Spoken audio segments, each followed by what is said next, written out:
자, 혹시 새로 스마트폰이나 컴퓨터 살 계획 있으세요? 그럼 오늘 이 이야기 정말 잘 들으셔야 합니다. 이 복잡해 보이는 반도체 세상 얘기가 곧바로 여러분 지갑 사정이랑 직결될 수도 있거든요. 자, 바로 본론으로 들어가 볼게요.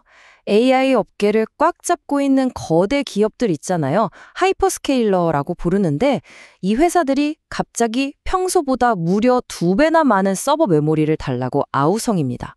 이건 뭐 시장에 깜짝 놀랄 만한 어마어마한 양이죠. 그러니까요. 전 세계에서 제일 잘 나가는 공장들이 이 속도를 도저히 못 따라가면 대체 무슨 일이 벌어질까요? 이게 바로 오늘 우리가 풀어야 할 가장 큰 질문입니다. 지금 시장은 그야말로 살얼음판을 걷는 기분일 거예요. 자, 그럼 이 모든 소동은 대체 어디서 시작된 걸까요? 네, 바로 인공지능, AI 혁명입니다.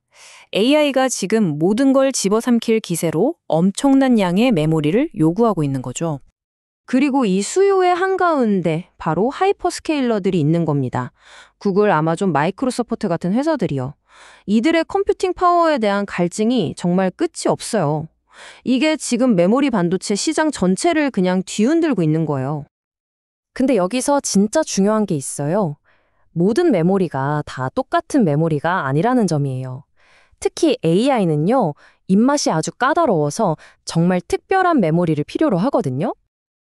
자, 그래서 지금 이 이야기의 주인공, 두 종류의 메모리를 한번 만나보겠습니다. 이 둘의 차이점을 아는 게 오늘 이야기의 핵심이라고 할 수 있겠네요. 첫 번째는 우리한테 아주 익숙한 일반 D램이에요. 여러분 스마트폰, PC, 서버, 거의 모든 디지털 기기에 들어가는 뭐랄까 든든한 일꾼 같은 메모리죠. 아주 안정적이고 다재다능해요. 이걸 자동차에 비유하면 딱 믿고 탈 수 있는 그런 승용차 엔진 같은 존재입니다. 그리고 다른 하나가 바로 이겁니다. HBM, 고대역폭 메모리. 이건 완전히 다른 세상의 물건이에요. AI 프로세서가 데이터를 미친 듯이 필요로 할 때 그걸 엄청난 속도로 공급해주기 위해 만든 특수 메모리거든요. 3D로 막 쌓아 올렸어요. 아까 D램이 승용차 엔진이었다면 이건 포뮬러1 경주용 엔진이라고 보시면 딱 맞습니다. 자, 그럼 비교를 한번 해볼까요? HBM은 보시다시피 AI 학습 같은 고성능 작업에만 쓰이는 말 그대로 AI 스피드광이에요. 엄청나게 빠르지만 그만큼 비싸고 만들기도 까다롭죠. 반면에 일반 D램은 만능 일꾼입니다.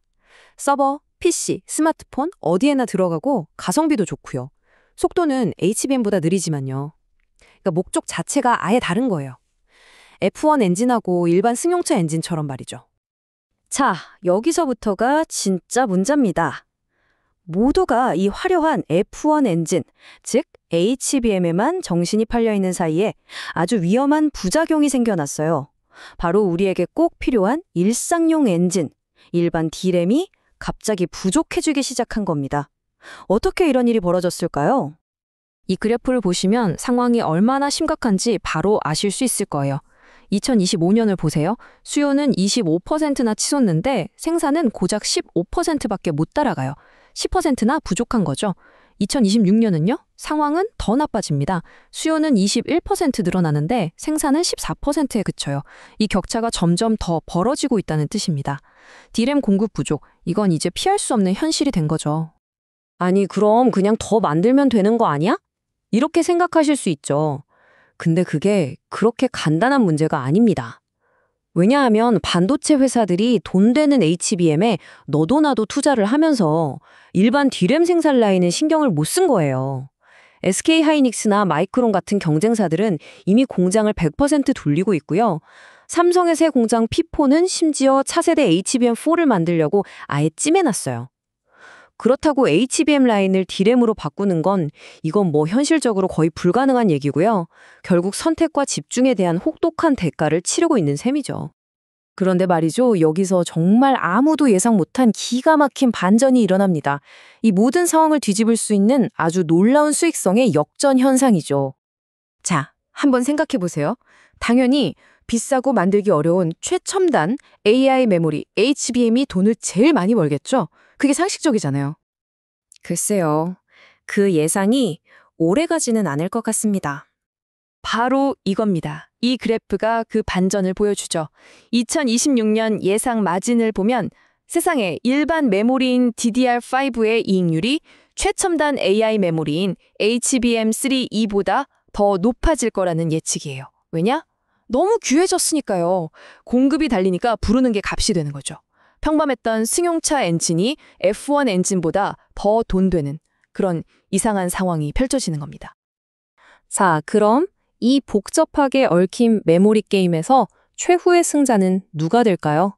이제 모든 시선은 단 한 회사로 쏠리고 있습니다. 글로벌 디램 생산 능력 지도를 한번 보시죠. 누가 봐도 압도적이죠? 바로 삼성입니다.